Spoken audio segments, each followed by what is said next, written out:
The Labour Party Change Starts Now has unveiled what it says are its plans for the country and how to overcome the problems we face. The party's leader, Roger Jardine, says he would institute what appears to be a wealth tax on people earning more than 1.8 million rand a year to fund a social solidarity fund. He also says his party has a plan to create 5 million jobs. Well, Roger Jardine is here for you now. Roger, good afternoon. Thanks for coming in. Thank you.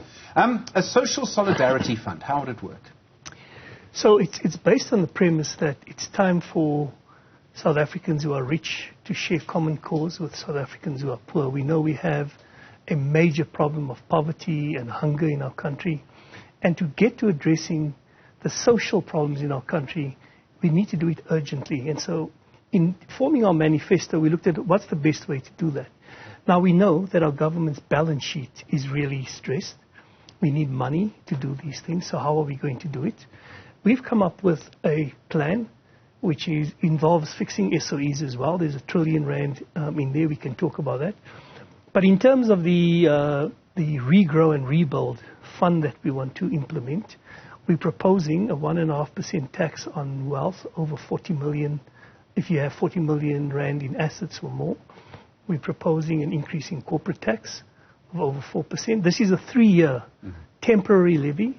We're proposing 1% tax on pension funds, and if you earn more than 1.8 million rand, a tax of about 4.5%. It is temporary. We're saying to people we can raise 500 billion rand in this way. The problem we're facing is if we carry on like this, our national income statement is taking huge pressure. We are looking at higher taxes sustainably over the long term to fund our social commitments in terms of the Constitution. So we need to do something urgent. And that is the premise for why we arrive here. This is a management plan.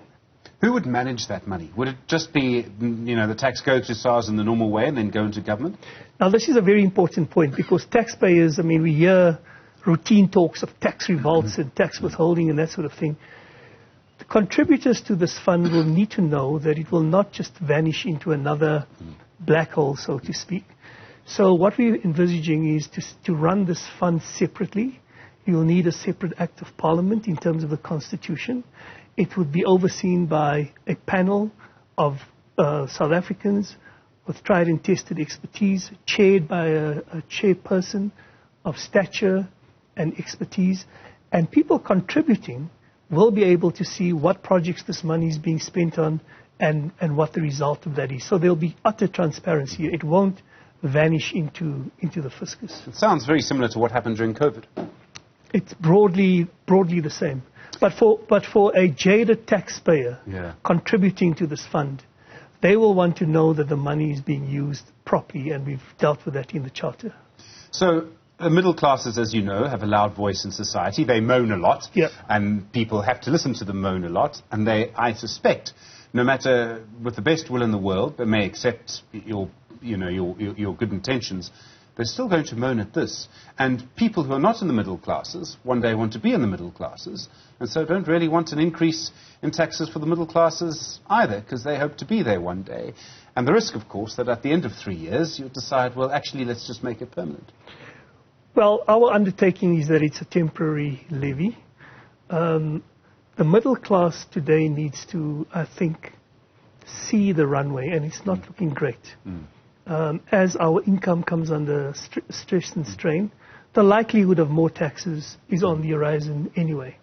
What we are proposing to do through this Rebuild and Regrow Fund is to put an injection into the economy so that over the sustainable long term, the economy grows, people are employed, and probably taxes rates can even come down as we get more income tax on the top line. So it's really about a turnaround plan. There are far too many ideas about the future, and no one wants to have the courage to talk about how do we fix the economics of the state. And this is what we're getting to.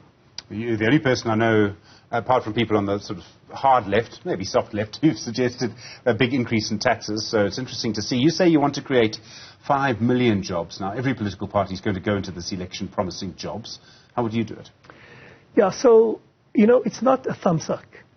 In 2012, the National Development Plan, which was widely acknowledged as a very good plan, it said that if we increase infrastructure investment to GDP, to 30% of GDP, by 2030, we should bring employment down to 10%. It is 2024. We're sitting at 14.5%. To give you a sense, Kenya is at 20%. So we modeled, obviously we can't get to 2030 overnight. We modeled it, and we think our 22% over the next 5 years, with a concomitant reduction in employment by 37% and creating 5 million jobs, is doable. And it has actually been done in South African history. So we're not daunted by putting that number out there. It's not a number that comes out of nowhere.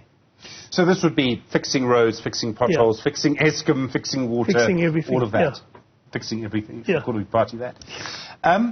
So you started your party at the end of last year. If Paul Mashatile is right, we should have an election round about the end of May. Do you think you've been able to make an impact? I mean, we're almost halfway through that period. I think the South African condition is such that, I mean, the reason why I left my previous role as chairman of an august institution is every election I just increasingly felt frustrated. And I don't want to make it sound simple, but some of the fixes are not rocket science, and the ideas have been around forever. For example, the plan on Eskom to put it into transmission, distribution, and generation has been around forever. So why hasn't it happened? It hasn't happened because of political will and dysfunction. And I think we put South Africa under new management with a single purpose of focusing on what needs to be done. We can get it done. And so our message, albeit in this truncated period, is to say to South Africans, we are better than this. Let's aim for better than this. So we are working very hard to land our message that there is hope and there is a future. I think a lot of people will feel the desperation that you're expressing. And a lot of people will feel that something must be done. The problem is that quite a lot of the sort of new entrants to our politics have, they sort of in such a crowded marketplace might sound the same to voters. I realize there are big differences between them. But I don't know if voters are seeing the differences, because there's a lot of voices in our politics, and they're all saying, we're going to change things, we're going to do things differently, we're going to create jobs, we'll fix Eskom. Do you think you've been able to differentiate yourself? Well, I think our manifesto does that, because in addition to the 500 billion rand Social Solidarity Fund, which is really the rich joining common cause of the poor, we also have very strong measures in there on a strong role for the private sector. Remember, our public sector is on its knees in terms of human capital, financial resources. We need a stopgap measure, and where are we going to get the capital from and the management from? It's from the private sector. So there's no ideological label on what we are trying to do. Our starting point is, where do we find the solutions? We don't give them labels. So we have this fund alongside a very strong role for the private sector. And we think, because we are focusing on the fixes, not describing the problems to South Africa, we think we are differentiating. We believe we are differentiating in our message. This doesn't take away the need for something that you are raising, which is how do progressive opposition parties work together pre-election and after the election. And that is something that we think about all the time. You used a very interesting word there, progressive. Progressive generally means, I suppose, a big role for government helping people, the rich helping the poor in a way. It means a lot more than that, but it sort of means that. A lot of our politics now is about identity. You're not going the identity route. You're going a different route. We're going the South African route. You see, more South Africans want to work together and fulfill the potential of this country than those who want to divide us. We spoke to 9,000 South Africans in our baseline research. And we are not going to feed that narrow tribal impulse that's being fed. We want to feed the impulse of hope and vision and thinking about a better South Africa. And the way we're going to achieve that is by working together. So we're appealing to South Africans across the board that it's time for us to once again join hands and take this country forward on a painful path, but we need to do it so that we can be in the place that we want to be. Often in politics, to actually succeed, you have to take a position on something. It's not just enough to say, we're better than them, or we can do this, so let me make you take a position. Okay.